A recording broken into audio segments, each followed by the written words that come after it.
ጤና ይስጥልን ክቡራን ተመልካቾቻችን ከመሃል ሚዲያ የሰዓቱን ዜና ይዘን ቀርበናል። በቅድሚያም አበይት ነጥቦችን እንሆ። በአማራ ሕዝብ ስም እንታገላለን የሚሉ የሰፈር አለቆች በጥቅምና በስልጣን ጥማት እርስ በርስ እየተባሉ መሆኑ ተገለጸ።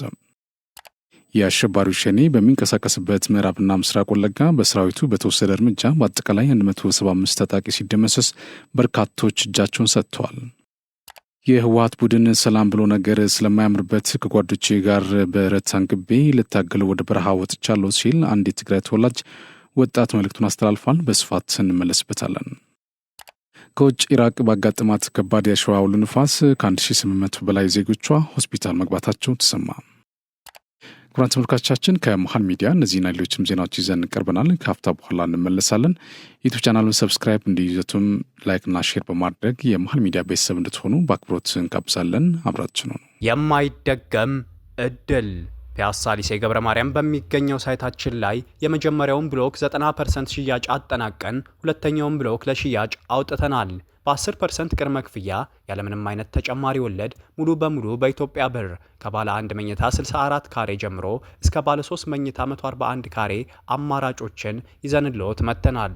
ሱቆች አልቆባችሁ ለነበረ ደንበኞቻችን አድዋ 00 ፊት ለፊት ባለው 4000 ካሬ ሜትር ላይ ባረፈው ጎልደን ሞላችን 20 ካሬ ሱቆችን ከግራውንድ እስከ 5ኛ ፎቅ ለሽያጭ ማውጣታችንን ስንገልጽ በታላቅ ደስታ ነው። እንዲሁም በአጭር ጊዜ ወደ ቤታችሁ መግባት ለምትፈልጉ ደንበኞቻችን ሀያት አደባባይ ገንብተን 90% ባደረስነው ሳይታችን ላይ እየኖሩበት የሚከፍሉበትን አማራጭ ይዘን መጥተናል። ለበለጠ መረጃ 0966 02 9902 ይደውሉ።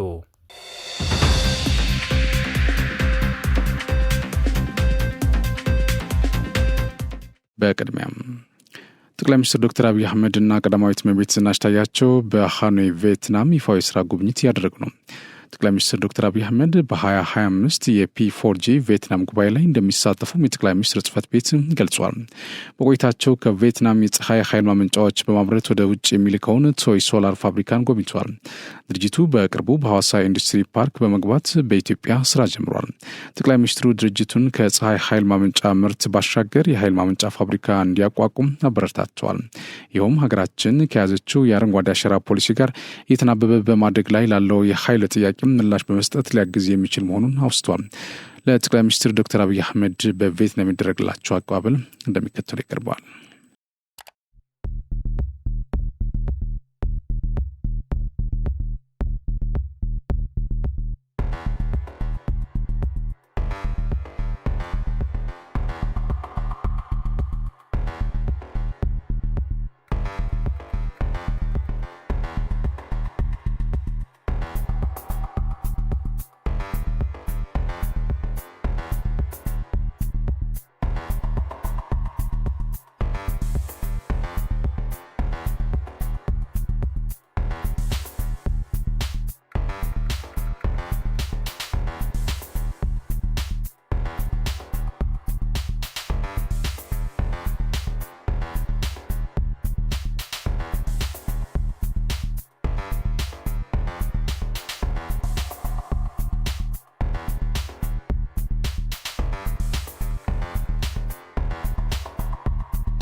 በተያያዘ የሁለቱ ሀገራት ግንኙነት የጀመረው እንደ አውሮፓውያን የዘመን ቀመር በ1976 የቪየትናሙ መሪ ኢትዮጵያን በጎበኙበት ወቅት ነበር።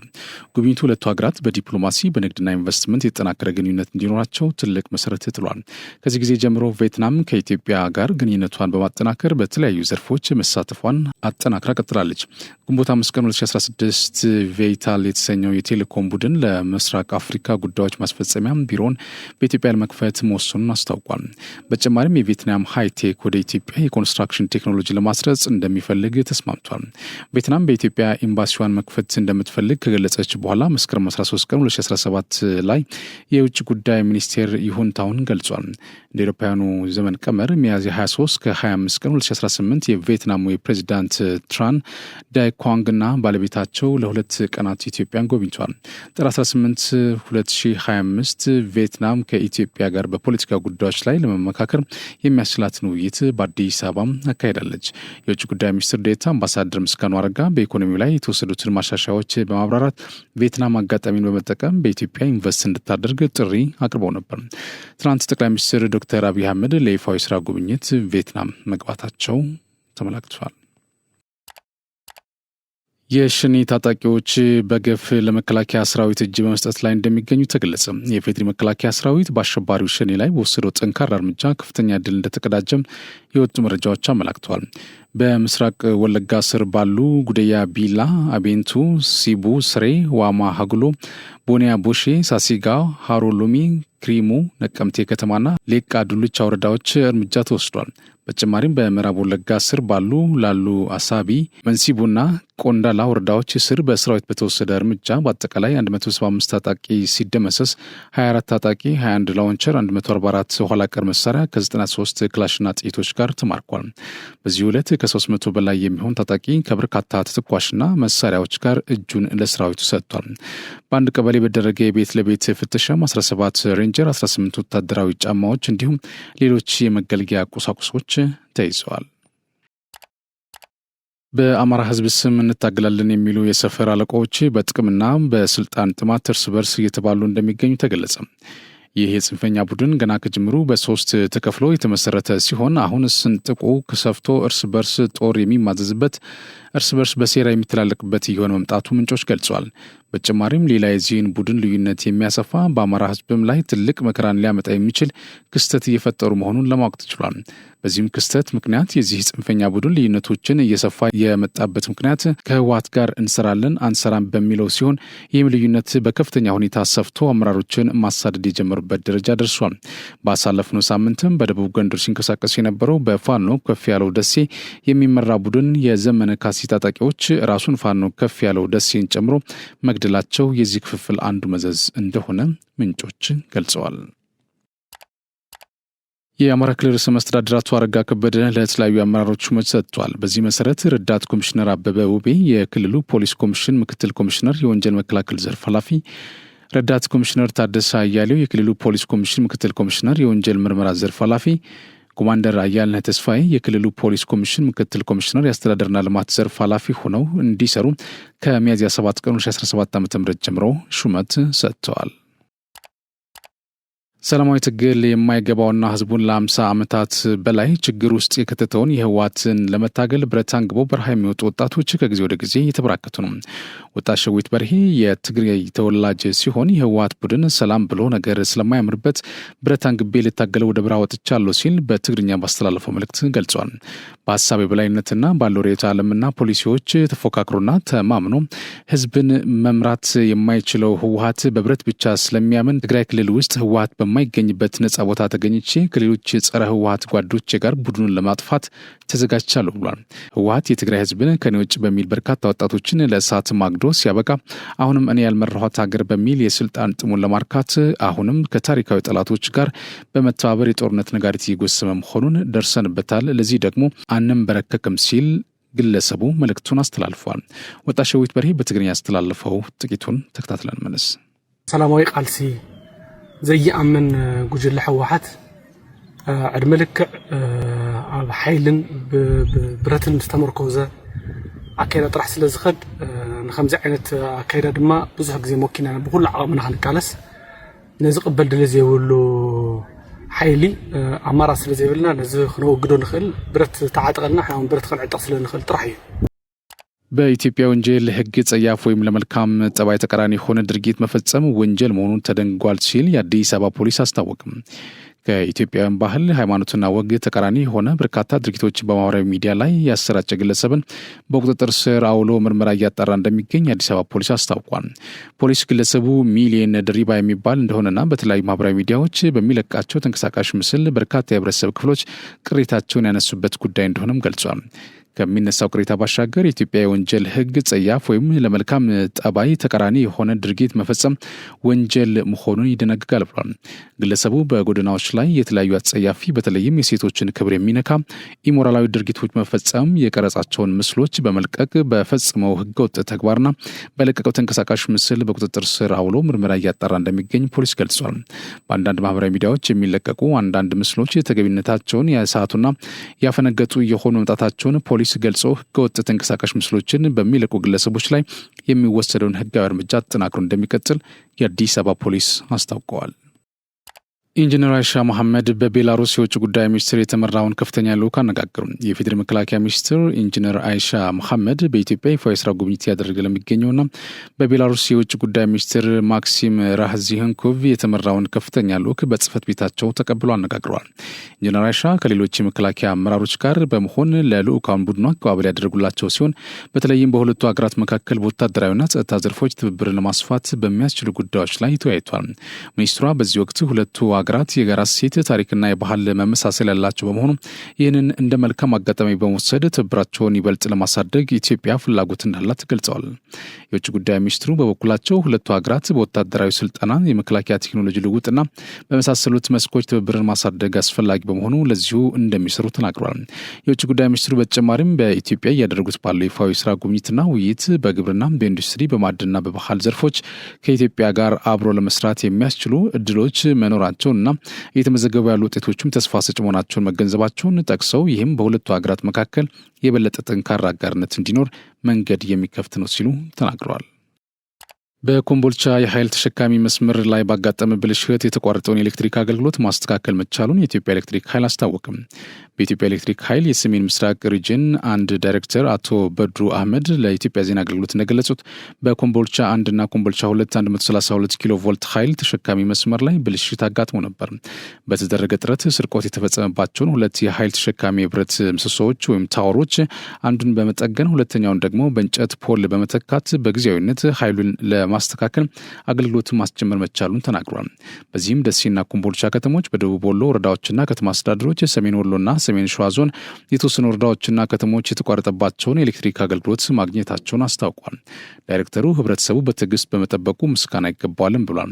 በአጭር ጊዜ ውስጥ የእንጨት ምሰሶውን ወደ ብረት ታወር ለመቀየር እንደሚሰራ ጠቁሞ በመሰረተ ልማቶች ላይ ስርቆት የፈጸሙት ለህግ አካል መጠቆም ከሁሉም የሚጠበቅ መሆኑን ገልጿል። በኮምቦልቻ የኃይል ተሸካሚ መስመር ላይ ባጋጠመ ብልሽት የተቋረጠውን የኤሌክትሪክ አገልግሎት ለማስተካከል ርብርብ እየተደረገ መሆኑን ትናንት መዘገቡ ይታወሳል። የአፍሪካ ህብረት የስራ አስፈጻሚ ምክር ቤት 24ኛው አስቸኳይ ስብሰባውን ዛሬ በህብረቱ ዋና መቀመጫ ማካሄድ ጀምሯል። በስብሰባው ላይ የአፍሪካ ህብረት ኮሚሽን ሊቀመንበር መሐመድ አሊ ዩሱፍ፣ የውጭ ጉዳይ ሚኒስትር ዶክተር ጊዲዮን ጢሞቴዎስ፣ የአንጎላ የውጭ ጉዳይ ሚኒስትርና የወቅቱ የምክር ቤቱ ሊቀመንበር ቴቴ አንቶኒዮ፣ የውጭ ጉዳይ ሚኒስትሮች፣ የህብረት ተቋማት ከፍተኛ አመራሮች፣ አምባሳደሮች፣ ዲፕሎማቶችና ሌሎች እንግዶች ተገኝተዋል። ምክር ቤቱ በስብሰባው የአንድ የአፍሪካ ህብረት የሰላምና ደህንነት ምክር ቤት አባል ምርጫም ያካሂዳል። የአፍሪካ ህብረት ኮሚሽን የዓለም አቀፍ ህግ አማካሪ አደረጃጀት AUCIL እና የአፍሪካ የህዋ ምክር ቤት AFSC በተመሳሳይ አንድ አባላት ያስመርጣል። ምክር ቤቱ የአፍሪካ ህብረት ኮሚሽን የኢኮኖሚ ልማት፣ ቱሪዝም፣ ንግድ፣ ኢንዱስትሪና ማዕድን ኮሚሽንና የትምህርት ሳይንስ፣ ቴክኖሎጂና ኢኖቬሽን ኮሚሽነር የምርጫ ሂደት አስመልክቶ የተዘጋጀ ረቂቅ ሪፖርት ያዳምጣል። የአፍሪካ ህብረት የስራ አስፈጻሚ ምክር ቤት በህብረቱ አባል አገራት የጋራ ፍላጎት የሆኑ የፖሊሲ ጉዳዮች የሚያስተባብርና ውሳኔ የሚሰጥ አካል መሆኑም ተዘግቧል። በሆንግ ኮንግ በተካሄደው የዓለም ቱሪዝም ከተሞች ፌዴሬሽን ጉባኤ ሀረር ከተማ ያቀረበችው የአባልነት ጥያቄ ተቀባይነት ማግኘቱን የሀረር ክልል ርዕሰ መስተዳድር አቶ ኦርዲን በድሪ ገለጹ። ርዕሰ መስተዳድሩ የሀረር ከተማ የፌዴሬሽን አባል መሆኗ ከተማዋን ከሌሎች ከተሞች ጋር ለማስተሳሰርና አብሮ ለመስራት እንዲሁም የቱሪዝም ዘርፉን ለማነቃቃት ትልቅ አቅም እንደሚፈጥር በማህበራዊ ትስስር ገጻቸው ባስተላለፉት መልእክት ገልጿል። እንደ አውሮፓውያኑ አቆጣጠር በ2023 ሀረር የዓለም የቅርስ ከተሞች አባል ሆና መመዝገቧ አስታውሰዋል። የሀረር የማንሰራራት ዘመን ተጠናክሮ ይቀጥላል ብለዋል ርዕሰ መስተዳድሩ በመልእክታቸው። ባለፉት 9 ወራት ወደ ውጭ ከተላከ የቡና ምርት ከ1.5 ቢሊዮን ዶላር በላይ ገቢ ተገኘ። የኢትዮጵያ ቡናና ሻይ ባለስልጣን ዋና ዳይሬክተር ዶክተር አዱኛ ደበላ ያለፉት 9 ወራት የቡና ንግድ አፈጻጸምን አስመልክቶ ጋዜጣዊ መግለጫ ሰጥቷል። የባለስልጣኑ ዋና ዳይሬክተር በዚህ ወቅት እንዳሉት ባለፉት 9 ወራት ወደ ውጭ ከተላከ የቡና ምርት ከ1.5 ቢሊዮን ዶላር በላይ ገቢ ተገኝቷል። ባለፉት 9 ወራት 299,607 ቶን ቡና በመላክ ከእቅድ በላይ ማሳካት መቻሉን ጠቅሰው ዘርፉ የተገኘው የውጭ ምንዛሬም ከፍተኛ መሆኑን ገልጸዋል። ለ2017-18 የምርት ዘመን ግብዓት የሚሆን ከ10.3 ሚሊዮን ኩንታል በላይ የአፈር ማዳበሪያ ወደ ሀገር ውስጥ መጓጓዙን የትራንስፖርትና ሎጂስቲክስ ሚኒስቴር አስታወቀም። ለምርት ዘመኑ 2.4 ሚሊዮን ሜትሪክ ቶን ወይም 24 ሚሊዮን ኩንታል የአፈር ማዳበሪያ ገዝቶ ወደ ሀገር ውስጥ ለማስገባት እቅድ ተይዞ የተሰራ መሆኑን ሚኒስቴሩ ገልጿል። በዚህ መሰረት እስከ ሚያዝያ 5 ቀን 2017 ዓ.ም ድረስ ከ10 ሚሊዮን 343 ሺህ ኩንታል በላይ የአፈር ማዳበሪያ ወደ ሀገር ውስጥ መጓጓዝ ተገልጿል። ከዚህም ውስጥ ከ8.6 ሚሊዮን ኩንታል በላይ የሚሆነው ድንበር ተሻጋሪ የደረቅ ጭነት ተሽከርካሪ ሲሆን ቀሪው ደግሞ በባቡር ማጓጓዙን የሚኒስቴሩ መረጃ አመላክተዋል። የዓለም የምግብና የእርሻ ድርጅት ፋኦ የኢትዮጵያን ምግብ ስርዓት ማጠናከሪያ ማዕቀፍ አስፈላጊውን ድጋፍ ለማድረግ ዝግጁ መሆኑን አስታወቀም። የገንዘብ ሚኒስትር ዴኤታ ስምሪታ ሰዋሰው በዓለም የምግብና እርሻ ድርጅት ፋኦ የስርዓተ ምግብ የምጣኔ ሀብት ባለሙያ ዶክተር ዴቪድ ላቦርድ ጋር በጽህፈት ቤታቸው ተወያይቷል። ሁለቱ ወገኖች የኢትዮጵያን ስርዓተ ምግብ ለውጥ ላይ በትብብር መስራት በሚቻልባቸው ሁኔታዎች ላይ መክረዋል። በውይይቱ የኢትዮጵያ ብሔራዊ የምግብና ስርዓተ ምግብ ስትራቴጂን ከፋኦ ዓለም አቀፍ ፍኖተ ጋር የማጣጣም ጉዳይ በውይይቱ ወቅት የተነሳ ሀሳብ ነው። ስትራቴጂ ሁሉን አቀፍና መረጃን መሰረት ያደረገ የተቀናጀ ምርት የማቀነባበር ስርጭትና ተጠቃሚነት ስርዓትን መፍጠር ላይ ትኩረት አድርጓል። የገንዘብ ሚኒስትር ዴኤታ ስምሪታ ሰዋሰው ኢትዮጵያ የፋኦ ዓለም አቀፍ ፍኖተ ካርታ የሙከራ ፕሮግራም ከተመረጡ 5 ሀገራት መካከል አንዷ መሆኗን ያለውን ጠቀሜታ ወሳኝ መሆኑን አመላክቷል። ኢትዮጵያ በፕሮግራሙ እውቅና ማግኘቷ በሀገር አቀፍ ደረጃ የምግብና ግብርና ስርዓት ለማጠናከር ምቹ አጋጣሚ እንደሚፈጥርላትም ገልጿል። በፍኖተ ካርታው አማካኝነት ኢትዮጵያ የቴክኒክ ድጋፍ፣ ዓለም አቀፍ ልምድና ከአጋሮች ጋር ያላትን ትብብር እንደሚያጠናክር አመላክቷል። የዓለም የምግብና የእርሻ ድርጅት ፋኦ የስርዓተ ምግብ ምጣኔ ሀብት ባለሙያ ዶክተር ዴቪድ ላቦርድ ፋኦ የኢትዮጵያን የስርዓተ ምግብ ትራንስፎርሜሽን ለመደገፍ ቁርጠኛ ነው ብሏል። ኢትዮጵያ በምግብ ስርዓት ውስጥ የገጠሟትን ፈተናዎች ለመፍታት የወሰደቻቸውን እርምጃዎች ያደነቁ ሲሆን ይህም ለሌሎች በቀጠናው ለሚገኙ ሀገራት ምሳሌ እንደሚሆን አመላክቷል። ኢትዮጵያና የፋኦ ትብብር የምግብ ዋስትናን ለማረጋገጥና የተመጣጠነ ምግብ አቅርቦትን ተደራሽ በማድረግ የዜጎችን ሕይወት የሚቀይሩ የፖሊሲ ማሻሻያዎችና የፈጠራ ኢኒሼቲቮች ላይ በትብብር እንደሚሰሩ መግለጻቸውን የገንዘብ ሚኒስቴር መረጃ አመላክተዋል። የውጭ ንግድ ዘርፍ አፈጻጸም ባለፉት 9 ወራት ከተመዘገበው 5.3 ቢሊዮን ዶላር በዓመት መጨረሻ 7 ቢሊዮን ዶላር ለማድረስ የተሰራ መሆኑን የንግድና ቀጠናዊ ትስስር ሚኒስቴር ዶክተር ካሳሁን ጎፌ ገለጹ። የንግድና ቀጠናዊ ትስስር ሚኒስቴር እና የተጠሪ ተቋማት የ2017 በጀት ዓመት የ9 ወራት እቅድ አፈጻጸምና የተሟላ የማክሮ ኢኮኖሚ ማሻሻያ ትግበር አፈጻጸም የውይይት መድረክ እየተካሄደ ይገኛል። ዶክተር ካሳሁን ጎፌ ሚኒስትሩ የ2017 በጀት ዓመት የ9 ወራት አፈጻጸም ከሀገራዊ ብልጽግና ራዕይ አኳያ ትልቅ ትርጉም ያለው መሆኑን ገልጿል። የዓለም ንግድ ድርጅት አባልነት ድርድር እውን ለማድረግ በ5ኛው የስራ ላይ ቡድን ስብሰባ አስተማማኝ ስራዎች መከናወኑም አነስተዋል። የአፍሪካ ነጻ ንግድ ቀጠና ስምምነት የሙከራ ንግድ ለማስጀመር የመጨረሻው ምዕራፍ ላይ እንገኛለን ብሏል። ስኬቶች የማክሮ ኢኮኖሚ ሪፎርም በፈጠራቸው ምቹ ሀገራዊ አውድ ምክንያት የተመዘገቡ እንደሆነም አመላክቷል። በመድረኩ ላይ የተገኙት የኢኖቬሽንና ቴክኖሎጂ ሚኒስትር ዶክተር በለጠ ሞላ የማክሮ ኢኮኖሚ ማሻሻያው ተጨባጭ ለውጥ እንዲያመጣ በኢትዮጵያ ለውድድር ምቹ የሆነና ዘመናዊ የንግድ ከባቢን ለመፍጠር የተሰራውን ስራ ተጨባጭ ለውጥ እያመጣ መሆኑን ገልጿል። በተለይም በቅርቡ ጄኔቫ በተካሄደው 5ኛው የድርጅቱ የስራ ቡድን ስብሰባ ላይ ኢትዮጵያ የዓለም የንግድ ድርጅት አባል ለማድረግ የተካሄደው የድርድር ሂደት ስኬታማ እንደነበር አነስቷል። የንግድ እቃዎችንና አገልግሎቶችን ጥራት ለማስጠበቅ በቅርቡ ግንባታው ተጠናቆ የተመረቀው የጥራት መንደርና መሰረተ ልማት ኢትዮጵያ ለምርት ጥራት የሰጠችውን ትኩረት አጉልቶ የሚያሳይ መሆኑን ሚኒስቴሩ ጠቁሟል። ለሕዝቡ ጥራት ያለው ምርት በማቅረብ ተጠቃሚ ማድረግና በዓለም አቀፍ ደረጃ ተወዳዳሪ ለመሆን የሚያስችል እንደሆነ መግለጻቸውን ከሚኒስቴሩ የተገኘው መረጃ አመላክተዋል። የኢትዮጵያና የሩሲያ ዩኒቨርሲቲዎች የጋራ አካዳሚክና ትምህርታዊ ፕሮጀክቶችን ለመስራት ከስምምነት ላይ ደረሱ። በሞስኮ የኢትዮጵያ ኤምባሲና በትምህርት ሚኒስቴር የተዘጋጀ የበይነ መረብ ስብሰባ ዛሬ ተካሂዷል። ውይይቱ የሩሲያ የመሬት አጠቃቀም አስተዳደርና ፕላኒንግ ስቴት ዩኒቨርሲቲና ከኢትዮጵያ ዩኒቨርሲቲዎች ጋር በትብብር መስራት በሚችልበት ሁኔታ ላይ ያተኮረ ነው። በሩሲያ የኢትዮጵያ አምባሳደር ዶክተር ገነት ተሾመ በኢትዮጵያና ሩሲያ መካከል ያለውን የቆየ ታሪካዊ ግንኙነት በትምህርት ዘርፍ ማጠናከር እንደሚገባ ገልጿል። የሩሲያ የመሬት አጠቃቀም አስተዳደርና ፕላኒንግ ስቴት ዩኒቨርሲቲ ተጠባባቂ ዳይሬክተር ፕሮፌሰር አሌክሳንደር ሊንኮቭ ከትምህርት ሚኒስቴርና ከኢትዮጵያ ዩኒቨርሲቲዎች ጋር ሊኖሩ ስለሚችሉ የትብብር መስኮች በተመለከተ ገለጻ አድርገዋል። ሁለቱም ወገኖች በተማሪዎችና መምህራን አካዳሚክ እንቅስቃሴ በሁለተኛ ዲግሪ የትምህርት ትብብር በምርምር ፕሮጀክቶችና ተጓዳኝ ጉዳዮች ላይ በጋራ ለመስራት መስማማታቸውን በሩሲያ የኢትዮጵያ ኤምባሲ ያላከው መረጃ አመላክቷል። በምዕራብ ወለጋ ዞን በአዲስ መልክ በተደራጁ ቀበሌዎች 554 አመራሮች ተመድበው ለህዝቡ አቅርቦት አገልግሎት እየሰጡ መሆኑ ተገለጸ። የኦሮሚያ ክልል በተያዙ በጀት ዓመት መጀመሪያ ላይ አዲስ የቀበሌ መዋቅር አደራጅቶ ወደ ስራ በማስገባት ህብረተሰቡ በቅርበት የመንግስት አገልግሎትን እንዲያገኝ ያደረገ ነው። እነዚህ የቀበሌ አደረጃጀቶች ለህዝብ በቅርበት አገልግሎት መስጠት ከማስቻላቸውም በላይ የህዝብ ተሳትፎ እንዲጎላበት፣ ሰላምና ጸጥታ እንዲረጋገጥ ትልቅ አስተዋጽኦ ያበረከተ መሆኑን ተመላክቷል። በምዕራብ ወለጋ ዞንም በ23 ወረዳዎች በአዲስ መልክ በተደራጁ ቀበሌዎች 554 አመራሮች ተመድበው ለህዝቡ በቅርበት አገልግሎት እየሰጡ ይገኛሉ። የምዕራብ ወለጋ ዞን አስተዳደር ጽህፈት ቤት ምክትል ኃላፊ አቶ ፍቅሩ አብደታ በዞኑ በአዲስ የቀበሌ አደረጃጀት በቂ አመራር አባላት ተመድበው ለህብረተሰቡ ቀልጣፋና የተሟላ አገልግሎት እየሰጡ መሆኑን ተናግረዋል። አደረጃጀቱ ከዚህ ቀደም የነበሩ ውስብስብ ችግሮችን እየቀረፈ በመሆኑ የበለጠ ውጤታማ እንዲሆንም ትኩረት ተሰጥቶ እየተሰራ ይገኛል ብሏል። በአዲሱ የቀበሌ አደረጃጀት እየመጣ ያለው ለውጥ በተጠናከረ መልኩ እንዲሄድ ህብረተሰቡን ያሳተፈ ስራ እንደሚሰራም ተናግረዋል። ይህ ዜና በቀጥታ የሚተላለፍላችሁ ከመሃል ሚዲያ ነው። ወደ ዜና አልፋለሁ። የማይደገም እድል ፒያሳ ሊሴ ገብረ ማርያም በሚገኘው ሳይታችን ላይ የመጀመሪያውን ብሎክ 90% ሽያጭ አጠናቀን ሁለተኛውን ብሎክ ለሽያጭ አውጥተናል። በ10% ቅድመ ክፍያ ያለምንም አይነት ተጨማሪ ወለድ ሙሉ በሙሉ በኢትዮጵያ ብር ከባለ 1 መኝታ 64 ካሬ ጀምሮ እስከ ባለ 3 መኝታ 141 ካሬ አማራጮችን ይዘንልዎት መጥተናል።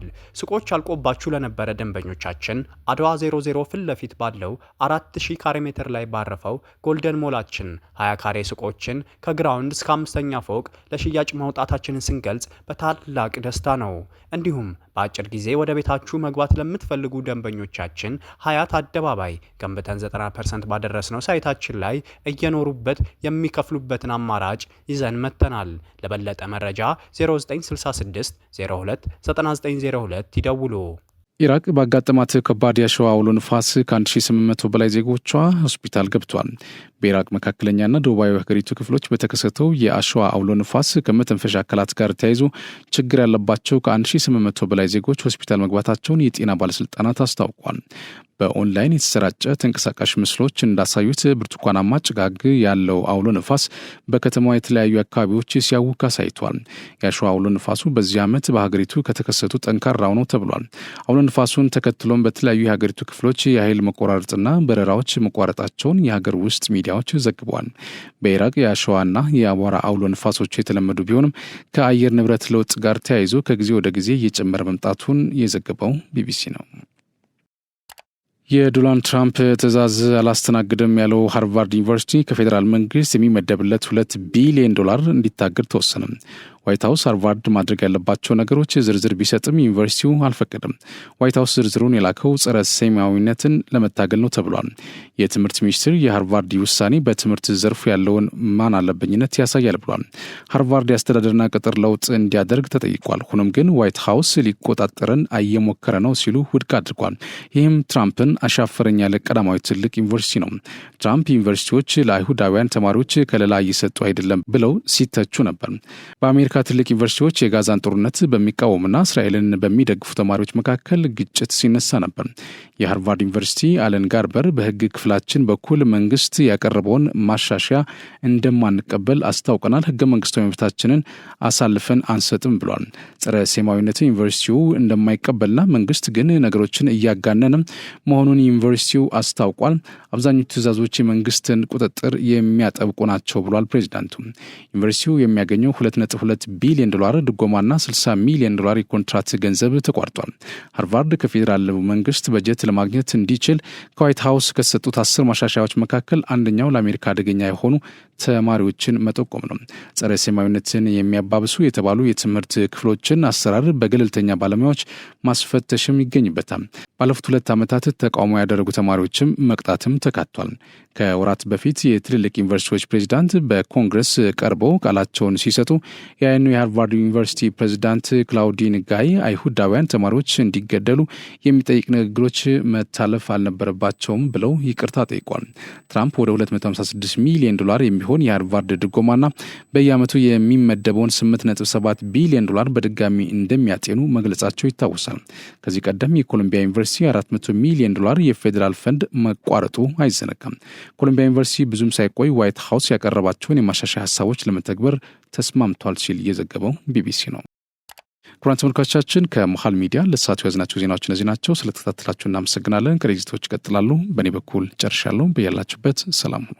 የማይደገም እድል ፒያሳ ሊሴ ገብረ ማርያም በሚገኘው ሳይታችን ላይ የመጀመሪያውን ብሎክ 90% ሽያጭ አጠናቀን ሁለተኛውን ብሎክ ለሽያጭ አውጥተናል። በ10% ቅድመ ክፍያ ያለምንም አይነት ተጨማሪ ወለድ ሙሉ በሙሉ በኢትዮጵያ ብር ከባለ 1 መኝታ 64 ካሬ ጀምሮ እስከ ባለ 3 መኝታ 141 ካሬ አማራጮችን ይዘንልዎት መጥተናል። ሱቆች አልቆባችሁ ለነበረ ደንበኞቻችን አድዋ 00 ፊት ለፊት ባለው 4000 ካሬ ሜትር ላይ ባረፈው ጎልደን ሞላችን 20 ካሬ ሱቆችን ከግራውንድ እስከ 5ኛ ፎቅ ለሽያጭ ማውጣታችንን ስንገልጽ በታላቅ ደስታ ነው። እንዲሁም በአጭር ጊዜ ወደ ቤታችሁ መግባት ለምትፈልጉ ደንበኞቻችን ሀያት አደባባይ ገንብተን 90% ባደረስነው ሳይታችን ላይ እየኖሩበት የሚከፍሉበትን አማራጭ ይዘን መጥተናል። ለበለጠ መረጃ 0966 02 9902 ይደውሉ።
ኢትዮጵያ በማንም ኃይል ተሸንፋ አታቅም፣ አሁንም አትሸነፍም።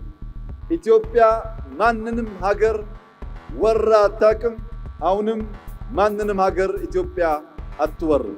የመከላከያ ሰራዊት የሆነው ኃይላችን በአንድም ጊዜ ዛሬ አይደለም በመቶ ዓመት ታሪኩ ማጥቃትን፣ መግደልን፣ ማጥፋትን ታሳቢ አድርጎ ሰርቶ አያውቅም። ስሙም መከላከል ነው። የሚሰራውም ሀገሩን ከጥቃት መከላከል እንጂ ማጥቃት አይደለም።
መለዮ ለባሽ ማለት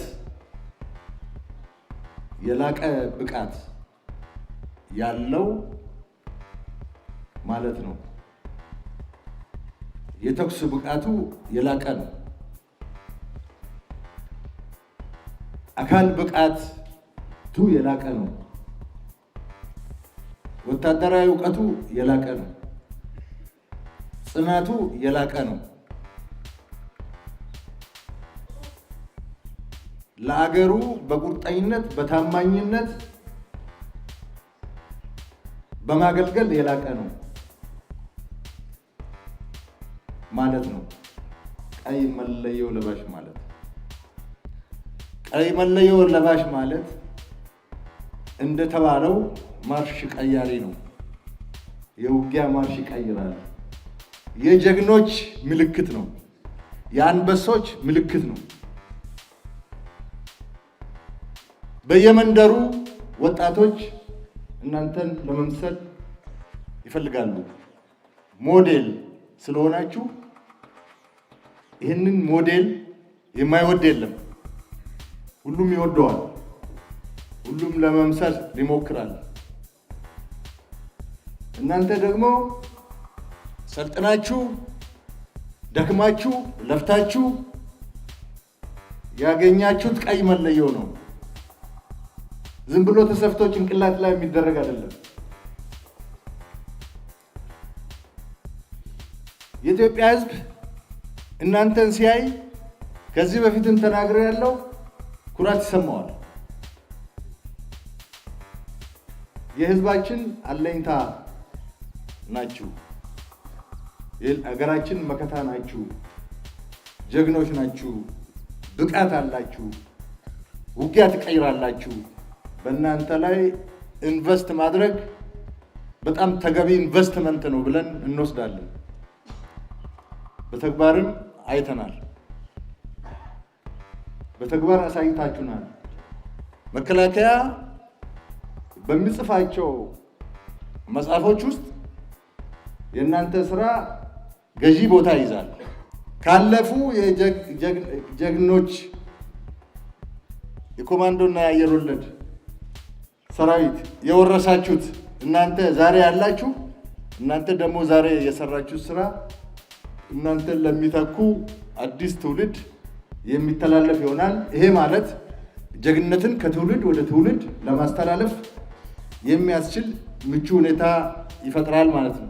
የኮማንዶና የአየር ወለድ ቁመና፣ የኮማንዶና የአየር ወለድ የተኩስ ብቃት፣ የኮማንዶና የአየር ወለድ የመሰናክል ማለፍ ብቃት፣ የኮማንዶና የአየር ወለድ አካል ብቃት፣ የኮማንዶና የአየር ወለድ ጥበብ፣ የውጊያ ጥበብ የምታዳብሩበት መሆን አለበት። መዝናኛችሁ ስልጠና መሆን አለበት።